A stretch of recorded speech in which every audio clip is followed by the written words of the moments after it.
Welcome, everybody. We are back. It's Friday here, Sydney, Australia, 24th of June, and we got a great roundup to the week show coming at you. We're going to discuss and take a deep dive into how to create the best program for shoulder rehab to fix shoulder pain. And we're going to cover pretty much every type of injury you could imagine, from frozen shoulder to active impingement pain to overuse supraspinatus inflammation to a slap tear. I'll even get Rad to explain what that means. To a labrum tear, to a long head bicep tear, pec tear. We're going to cover it all. So if you have any type of shoulder pain or dysfunction, tune in. Make sure you stay to the end because this one is for you. Before we get started, this show is brought to you by the UMS app. For less than $2 a day, you can get coached by yours truly, the three of us. We have at home, it includes both the at home and in gym workouts, 12 incredible periodized program phases, and the members forum, the leaderboards to maximize motivation, the done for you macro and calorie controlled meal plans, and the Nutrition Academy. It is epic. Check it out. And how much is it, Yanni? Less than $2 a How much day. is it? Less than $2? Oh, that's crazy. I'm going to get it. Tell him he's dreaming, son. It's actually $1.75 a day if you really want to get particular. There's a link on our page you can click. There's a link in the description of this video you can click, or you can just check out unitygym.com. Anyway, if we haven't met, of course, my name's Yanni Bormeister. To my right, your left is my brother Rad Bormeister, and below us is Richard Lellies. We are founders, co-creators, and operators of Unity Gym and the Unified Movement System, where we turn driven people like you into strong, flexible, fit athletes. And we like to say that the UMS program is strength and flexibility reinvented. Why? Because we get it done together in every workout, and it is just pretty much awesome. Anyway. All right, so let's talk about the shoulder rehab Yeah, program. Now, if you want to know the theory of shoulder rehab, you really want to watch yesterday's episode where we talk about that more specifically. So we won't rehash what we did yesterday. If you want to know what that theory is, like what needs to happen, what are the three key elements of shoulder rehab, go and have a look at that episode. It was I can't remember what it was called, but anyway. So putting together a shoulder rehab workout, there's a lot of things that you need to consider, but at the grassroots of it, you need to make sure that you train the inner unit and the outer unit. So the inner unit being the rotator cuff and the scapular stabilizers, the muscles that are deeper in the body that help stabilize the shoulder joint. That's one thing. The outer unit being the muscles that move the shoulder around. So the pecs, the lats, the deltoids, the biceps, the triceps mainly. And then you need to think of the order of exercise priority. So the hierarchy of needs. And the way that you always build a workout is that you put the exercises that have the biggest bang for your buck and that are more focused on developing strength. You put those first. And then you put the smaller, less important exercises last. And so what does that look like? For example, one example of a shoulder rehab workout would be you do bench pressing and bent over row first, or some form of horizontal push and horizontal pull first. And then you would do some external rotator work, so rotator cuff work, or anti-stability work for the inner unit second. And why would you do that? Because anything that you do, any work that you do on the shoulder weakens your strength potential as you fatigue. Like that's the idea of a workout. And you don't want to be weaker when you're doing the bigger movements like the bench pressing and the bent over row. It doesn't matter if you're a little bit weaker when you're doing those rotator cuff exercises or the anti-stability exercises. So that's like what you call the hierarchy of needs. So what does it look like in a workout? Like, an example of a good shoulder rehab workout would be some flat dumbbell chest press paired with a single arm dumbbell bent over row. So you do one set of the chest press, then one set of the bent over row. And you have to do that in a 1-to-1 ratio. So you create structural balance and symmetry from pushing and pulling. And you do anywhere from 3 to 5 sets of those exercises. And then you could do at the end, you could do a circuit of 4 exercises where you do a bicep curl and a tricep extension. So a good example would just be a standing supinated grip bicep curl with a flat supine tricep extension. And then also some external rotation work on the from the knee. So seated dumbbell external rotation on the knee to train the rotator cuff, and then from left side to right side. And so why is that workout a good workout? And I'll just give my 2 cents, and then Yanni and Richard can jump in. So you're doing unilateral work, so you're doing dumbbells, which is a really good, like if you've injured your right shoulder and you go straight into doing barbell work, the left shoulder is going to do the majority of the work, and the right shoulder the body's going to try and protect itself, and that left shoulder is going to do the lion's share of the work. Whereas when you do dumbbells, you can't do that. The right side moves the weight and the left side moves the weight individually. So that's why you do dumbbells. Doing a flat position is a much safer position for the shoulder. So pushing in this plane versus doing an incline dumbbell chest press where you have to push up there, that's a more compromised position for the shoulder, which is, you'd progress to that as you get better. And so you do those exercises first, and then moving into doing some bicep curl and tricep extension. So we've already had our opportunity to train the big movements, the big pushing and pulling movements, the compound movements. So then we can move into some more isolated work. And you want to train the bicep and tricep because they are a part of the shoulder joint. And then also doing that external rotator work as well for the rotator cuff. So that's an example of one workout that you could do that would be really well constructed for shoulder rehab. It sounds pretty damn good, and I'll throw my 2 cents at it and let Richard chew on it for a bit. But one of the things that really I think is important that everyone understands is that there are limitations to the common gym program, and there are also limitations to the common physio program. Common gym program tends to only train the outer unit muscles. We spoke about the difference between the inner unit, the stabilizers, and the outer unit, or otherwise known as the prime movers. Think the muscles that we can see and feel easily in the mirror, the big delts, chest, lats, traps. And so when we train in the gym, most gym programs really focus on or prioritize these outer unit muscles that we can see because we're building them up, we're making them stronger, they look good, they feel good. Unfortunately, a lot of the time at the expense or neglect of the inner unit, the stabilizers, internal rotators, external rotators, the scapular control muscles that get us to be able to move our shoulder in and out of protraction, retraction, elevation, depression. And on the flip side, most common physiotherapy programs really are fantastic at sort of getting you from a base level of compromise to sort of functioning again. But then beyond that, they're limited. They don't tend to know or progress you to strengthening, the prime movers. So you'll commonly get internal and external rotation exercises, often with an elastic band, a TheraBand, or you might get some scapular control drills. But they won't often prescribe a bench press or a dumbbell chest press or a dumbbell overhead press. And that's a really big problem because both these systems need to be trained together. The body should not really be compartmentalized. And that is useful in a clinical environment in the early stages of rehabilitation when you might have to reactivate. Because what tends to happen, and Rad and I and Richard have all experienced this ourselves, when you experience a really bad injury or a trauma, the stabilizers and the rotator cuff tend to sort of almost like, and I use this term very loosely, but they almost forget their role. They forget what they're meant to do. And in some extreme cases, the whole system just locks down and you get this frozen shoulder syndrome where everything just tightens up and you literally can't move the shoulder anymore. And so in the very early stages, there is some need if you go to a physio to reactivate and reteach these systems how to work. But you should very quickly move to training the outer unit muscles. And so unless you're seriously compromised, you may have just had surgical intervention where they've cut you open and had to repair something or whatever, there is a need to train these two systems together.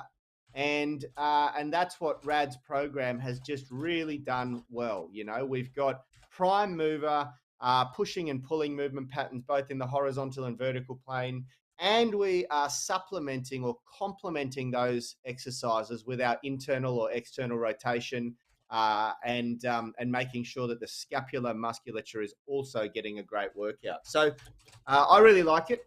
I think it's it sounds crazy simple, but when you put this stuff together, you'll learn very quickly the limitations of most sort of common programs that overlook the stabilizers and the deeper unit muscles. And you'll also see often that the clinical environment overlooks the prime movers and neglects the fact that you really, because if you're not pushing and pulling in the horizontal and vertical plane, then you're losing strength in the prime movers, and that's And catastrophic there's as a well. And there's a reason for that as well. And this comes from physios because we're fortunate enough, we've been in the industry for almost 20 years now, and we've created some great relationships with really good sports physios.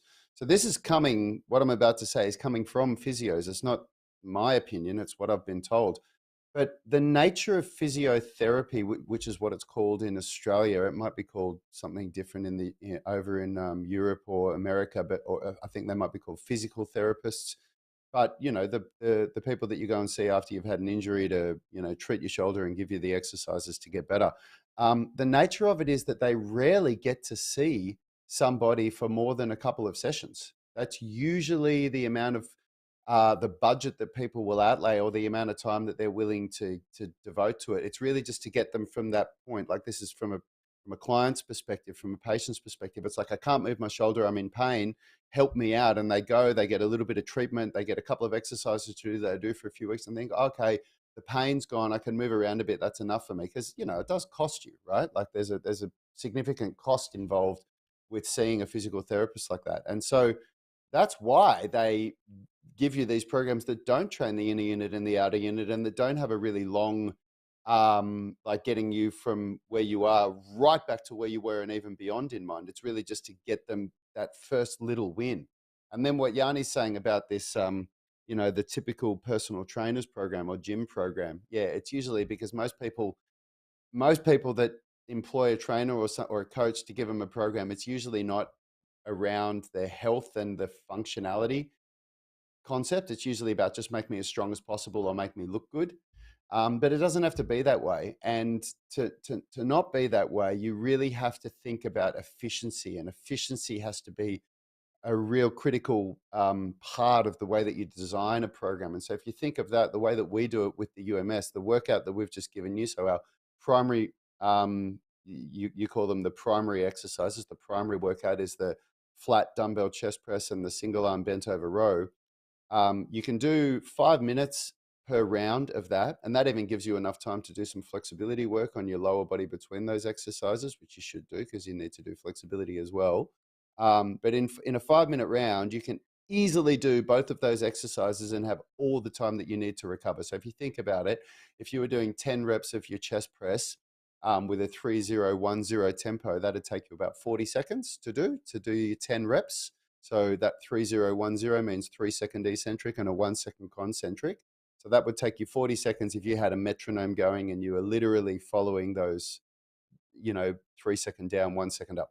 So that's 40 seconds there. That means in a 5 minute round, you literally have 4 minutes and 20 seconds to recover before you do your next set of the chest press. And in that time, that's when you can have a little bit of time where you can sit there and do nothing. You can do a little bit of flexibility work for your lower body.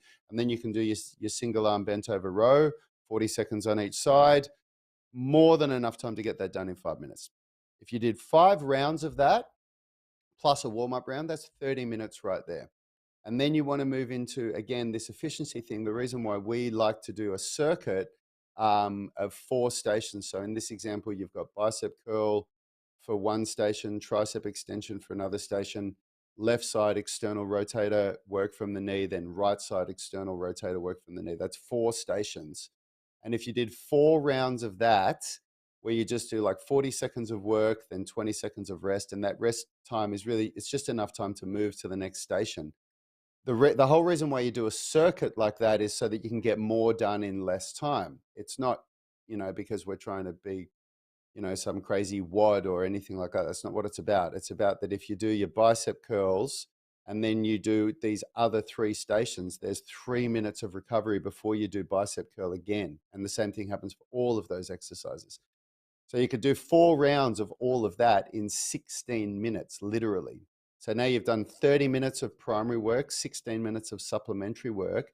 If you tack on a 10-minute warm up at the start of that, plus a little bit of a fudge factor, you get all that done in less than an hour. And that's what's really important. It's not just the exercise selection. It's about, is this done in a timely manner that you're actually going to be able to stick to and do, because shoulder rehab, it comes from like the way that the body adapts to work and to adaptation, the way that adaptation occurs, which is what happens from a workout. You do a workout, you adapt to it, you become stronger and more flexible, at least if you do the right things. It's phenomenal at how consistently it happens. If you just do the right things, you just get stronger and stronger and stronger every week. It just happens, And there is, of course, a point where you plateau from doing the same workouts, and that's when periodization comes in. It's usually about the 4-week mark where you need to start doing some slightly different exercises, but the workout format is the same. But again, going back to this efficiency thing, if you don't have a workout that you can put in your diary and go, okay, this is going to take me an hour, so I'm going to go to the gym and give it that time, so that you can do it weekly. You can keep doing it, week after week after week. You'd be amazed at how quickly you go from this point where you feel like you cannot do any of the things that you want to be able to do, like be it, playing hockey or volleyball or basketball or rock climbing or martial arts, whatever it is, like you're in this injured state. You'd be amazed at how quickly you get out of that by doing a good rehab program. Yeah.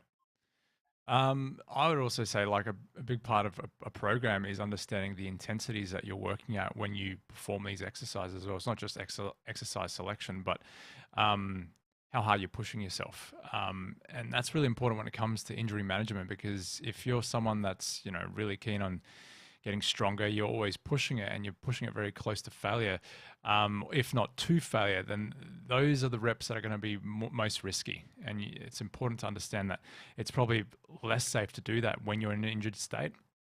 So understanding that you have to leave reps in reserve before the end of every set is a very big part of your programming, and very important to stop these little twinges and cycles happening over and over again. 100%. Yeah, absolutely. Yeah, because especially with injury rehab, you're retraining your body on how to move efficiently. And when you've had a significant shoulder injury, something like a slap tear, like what I've had in both shoulders, the body really goes into lockdown, and the movement patterns don't happen the way that they're meant to. And as soon as you start lifting on that upper end of the amount of weight that you can lift, it's very, very hard to do the coaching cues that you need to. Like, for example, with a chest press, keeping the shoulders back and down while you're pushing, and your body kind of just starts to do it anyway. And that's not what you want. It needs, like, it's quality that really delivers the results. So that's a really good point, Richie. And then if we went like just to throw one last little concept in here for you, like we've described one aspect of a shoulder rehab program. You would also need to do workouts that involve vertical pushing and pulling. Things like shoulder press and pull-ups, or shoulder press and lat pull down might be more relevant in the earlier stages of a rehab program. And also scapular stability work like the trap 3 raise or the wall slide, or bent over dumbbell lateral raise, things like that. You need to also include those kind of exercises in your program. And even straight arm scapular strength work is really good. Things like scapular push-ups and horizontal scapular pull-ins. So it's not just about like having this one workout that you do over and over again. The shoulder is a really versatile joint, and it needs to be trained in many, many, many different ways. Like when you look at the lower body, as far as the complexity of a workout, you can be far more simple with your programming and get a really good result when it comes to rehabilitating things like hip or knee injuries or stuff like that. Because the exercise selection doesn't need to be as creative, just doing things like split squats or squats and deadlifts or single leg deadlifts are going to be enough to really get you a great result. But when it comes to the shoulder, you have to train, vertical pushing and pulling. You have to train horizontal pushing and pulling. You have to train scapular stabilization exercises, which are very different to rotator cuff strengthening exercises. You have to train bicep and tricep. There's a lot of different things that go into it. So just understand that. And, if you want to know more about that, of course, come and check out our app. We have it all included in there. We have the whole program there for you. Great question. Looks Just like come in from Arthur Arthur. Young has a Yeah, question. Arthur Young from Singapore. Much appreciate your advice. Please comment on the benefits of hanging for shoulder rehab and fitness. Thanks. Great question. Do you want to chew Great on that question. one first, Red? Yeah, for sure. Actually, let me start. Let me start because I know you won't say this. Hanging is a huge part of our program, and we are massive proponents of getting a daily dose of hanging. We try to prescribe 4 to 6 minutes a day in total time because of the decompressive nature of it. It's just really good for the shoulder girdle. However, that said, if you're coming from a really compromised state, like for instance a frozen shoulder or active impingement syndrome, which is what when you lift your shoulder up, there's a disharmony, a poor synergistic movement in the shoulder where the scapula is not moving properly, and the supraspinatus is generally really inflamed. It can even deteriorate worse than that, and it gets jammed up into the joint here under the clavicle and under the shoulder blade, and it'll be very uncomfortable to get up into a hanging position. And so that said, there are certain situations where you have to regress the hang, and there are heaps of ways of doing that. The most obvious is that you just simply don't take all of your body weight. The other way you can do it is to do it on an angle. So instead of doing a complete vertical hang, you can like lean into a bar, and that'll just gently sort of take you out of that full flexion above the head with the shoulder girdle.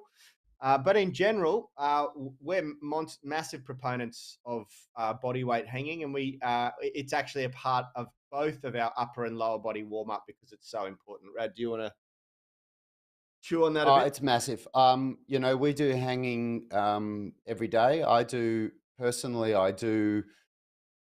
probably about 5 minutes of hanging a day, and different types of hanging. So it's like anything, the progressive overload is a massive part of it. So at the early stages of a journey, we just do passive hanging. So people just hang with both arms and they just hang, and passive means that you're gripping tight, of course, but everything else is as relaxed as possible. You're trying to just let gravity decompress the spine and create traction in the shoulder, so it's basically like trying to just pull everything apart.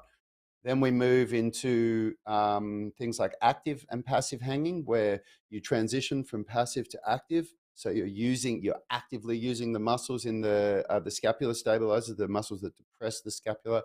We move into more aggressive hanging with things like anterior chain stretching, which is where you're hanging on rings that are quite low and your legs are back behind you so that your shoulders are actually being pulled back into an extreme flexion, and the stretch comes down through extension in the spine and extension through the hips as well. So it's like, that's why we call it the anterior chain stretch, because it goes right down the anterior chain.